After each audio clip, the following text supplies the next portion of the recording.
Tony D and Little Joan somewhere in the house, and this is a screenwriter's take on Bone Tomahawk. Probably one of the most, well, easily the grossest Western I've ever seen. Smash like and subscribe. Thank you for smash liking and subscribing. Check out my books, links in the description. Comedy Horror in South Jersey. It's the Pineys, books 1 through 14.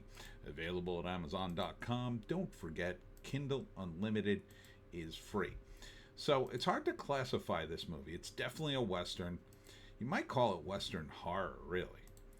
Because, man, some of the murders in this movie are off the charts, especially one particular scene.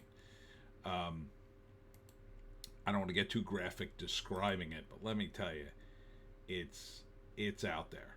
It is out there. So I'll give you my non-spoiler review. My non-spoiler review is, it's a really good movie. It's tense as hell, very tense, and you're watching it and you're just waiting for something. Now, I already heard about all the death and destruction in it, and that it was very gross, but even knowing that going in, it's pretty crazy. It's pretty damn crazy. Here you have Kurt Russell, who's one of the main characters, who's just great in this kind of role. It's very intense. Very intense. Fight scenes. And it's also got the guy from The Conjuring. I think this is the movie that really put him on the map. I don't recognize any of the other actors off the top of my head, but man, it's such a brutal film. But because it's so brutal, it sort of sets this bar like you don't know what's going to happen. Like when it's that, when the killings are that brutal, you think everybody's going to die in the movie at that point after you've seen some of the murders, and you're surprised anybody lives, really. So I would not recommend it if you're at all squeamish about gore. There are some very gory scenes in this, but they're not gory in that they just threw them in for shock value, although to some extent they did. Sometimes they just cut away to what clearly could have been a gory scene, but you hear gunshots or you hear a noise or whatever. But the scenes you do see, they're gonna stay with you. So heads up, if that doesn't bother you, it's a really intense Western, and with some great performances. The guy from Lost, I can't think of his name. He looks like Luke Wilson, but it's not Luke Wilson. He's TV Luke Wilson. He's really good at it. Everybody in this movie is good because each character is very well defined. It's got a screenplay that's super tight, not an ounce of fat on it. So everybody who's in the movie is supposed to be there. There's no throwaway characters that don't make any sense. Everybody gets a little bit of a scene, and their characters are pretty fleshed out. And as you're watching it and things are happening, you're like, do I like this guy? Do I not? There's a lot of complex characterization in this. It is at times a little slow paced, but that slow pace works in its favor because of the intensity of what you kind of know is about to happen. David Arquette's in it too. His role is kind of minor, so I was surprised. And also, I think Sid Haig is the guy in the beginning of the movie. I just want to double check. Sid Haig is an actor. He passed a little while ago, but he was always in schlocky horror movies. Let me see if this was him. Patrick Wilson is the guy. I couldn't think of his name. Matthew Fox is the dime store Luke Wilson. Yeah, it was Sid Haig. Sid Haig plays Buddy.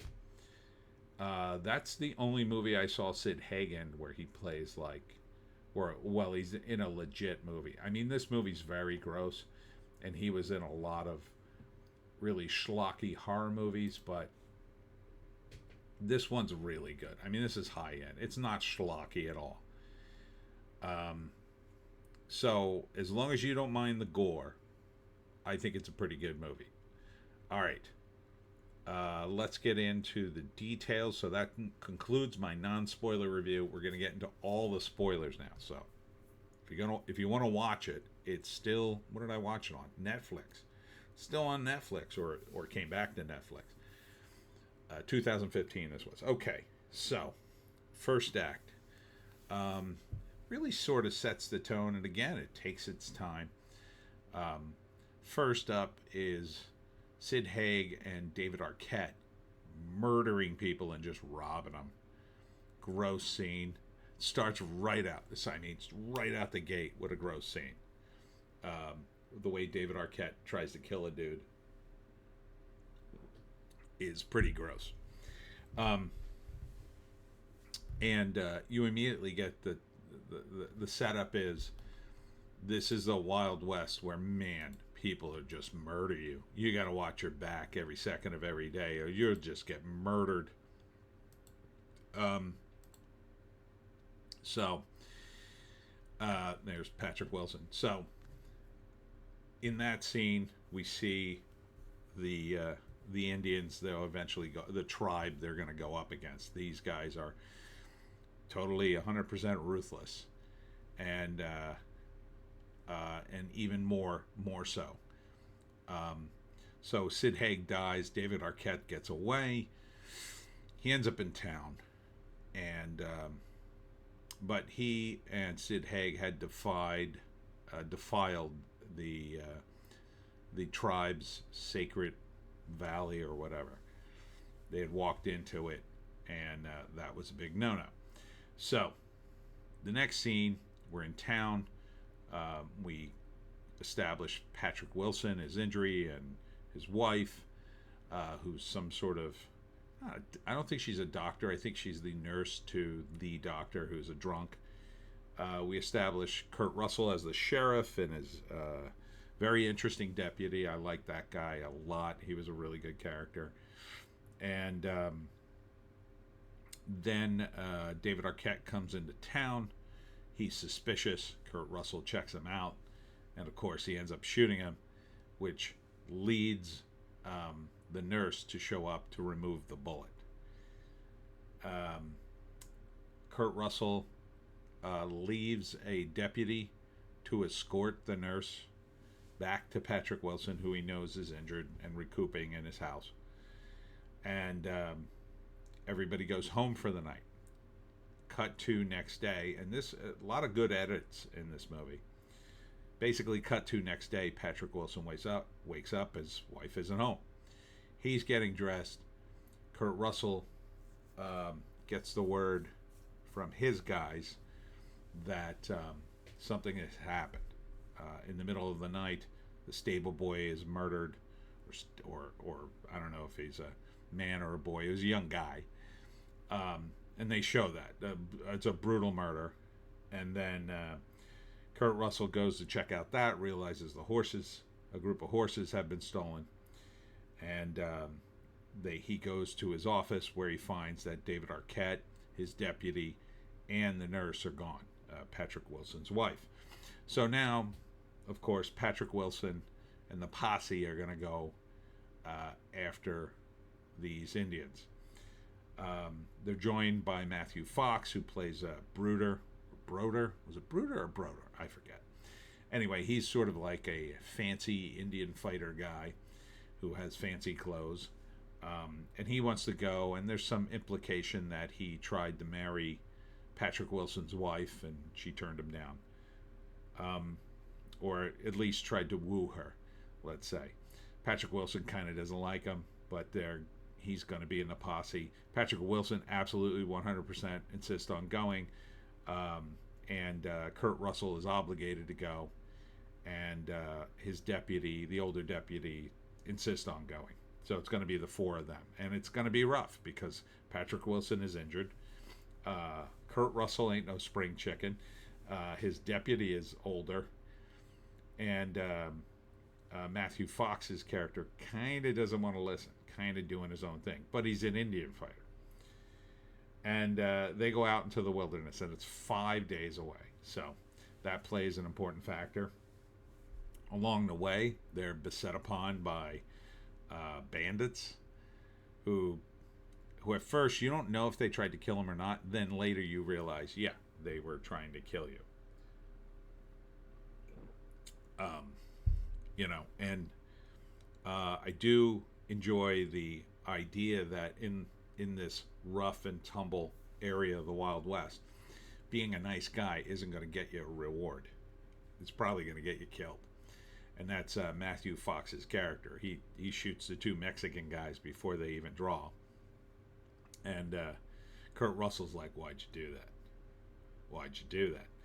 And then later, he's sort of more justified by the activities later when the Mexican bandits show up and steal their horses and stab Matthew Fox. So along the way, of course, Patrick Wilson is getting worse. He might get gangrene. He's trying to recover from his injuries. He's limping around. Like, you just wonder, how is he even going to be able to save his wife? But this gives the screenplay an excuse to separate the four characters, because once they lose the horses, there's no way Patrick Wilson can keep up. But he insists on coming along, and there's a bit of character development and back and forth in the second act that way. And then the climax, and the climax is where it gets uber gross. So it's Kurt Russell, the old deputy, and Matthew Fox arriving in the area first, and they're very careful. They locate the cave where they think they are gonna emerge, and they fight them. And these guys are just utterly brutal. The tribe is just brutal. And earlier in the movie, another Indian describes them. He's a guy who speaks English, and he's got a business, and he's integrated into Western society. But he tells them, like, oh, these guys are going to kill you. And then you realize, oh my God, they're just utterly ruthless. Utterly ruthless. And in fact, there's a plan for Matthew Fox's character to blow himself up and take a bunch of the tribe with him, and he never gets to do that because they're just so brutal. He does kill, like, at least one of them. But and the reason the movie's called Bone Tomahawk, they have tomahawks made out of jawbones. I'm not sure what creature. I guess they're supposed to be bears, and they just, man, these bear tomahawks are just ruthless. So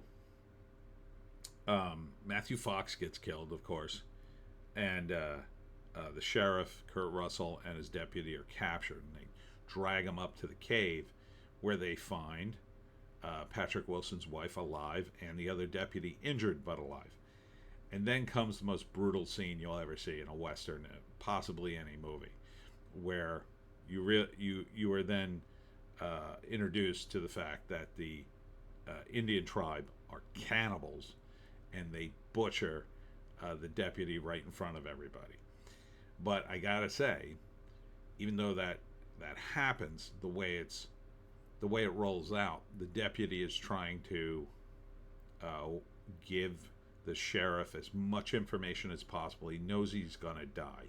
He's also trying to basically, create his last will and testament, kind of like, send my belongings back to my brother. And then they kill him, and I don't even want to describe it. It's so bad. You may want to turn away for that. I mean, and when I say bad, I mean it's just brutal. It's just brutal.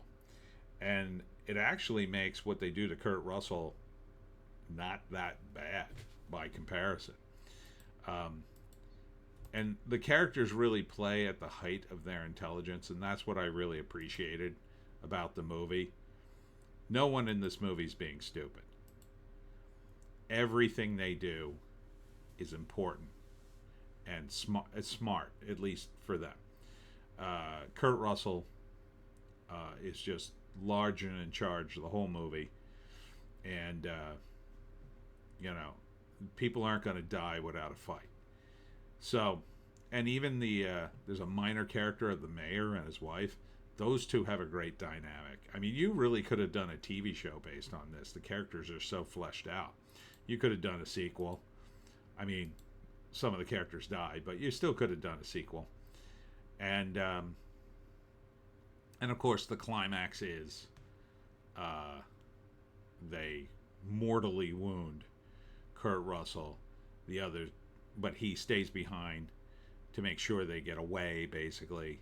And then you hear the gunshots. So, really a great ending to the movie. And I really enjoyed it. Pretty riveting, intense. Had a couple of humorous moments. Here they are dragging them into the cave. Tons of injuries. Man, these guys survive. I mean, you know, the older deputy, he gets injured pretty badly, but he survives.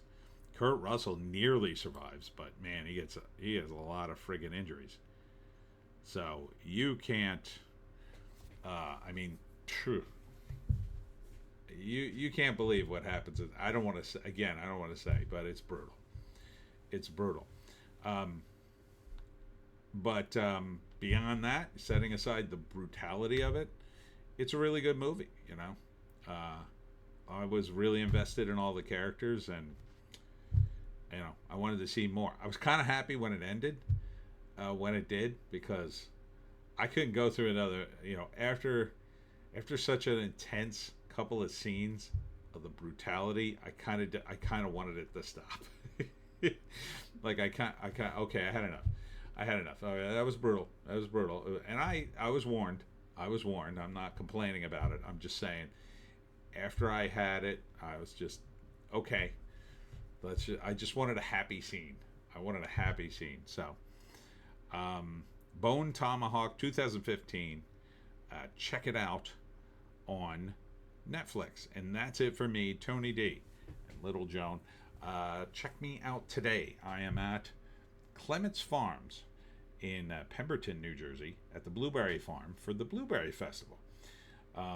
There are still blueberries on the bushes, and last year and the year after, they gave away, or the year before, they gave everybody a bag who comes to the event, and then you could fill it with blueberries, and you could just eat them and do whatever you want with them. So you get blueberries, fresh blueberries. Literally, you go pick them yourself right off the bush there, and of course there'll be other vendors there, and me, and the weather's going to be pretty good. So hope to see you there. And then after that, from 5 to 9, the Blueberry Fest is over at 4. From 5 to 9, I'll be in Hamilton at Chimney Rustic Ales. And that's right there in the middle of town. And I'll be doing my talk on how to hunt the Jersey Devil. Hope to see you there. We'll see you in the next one.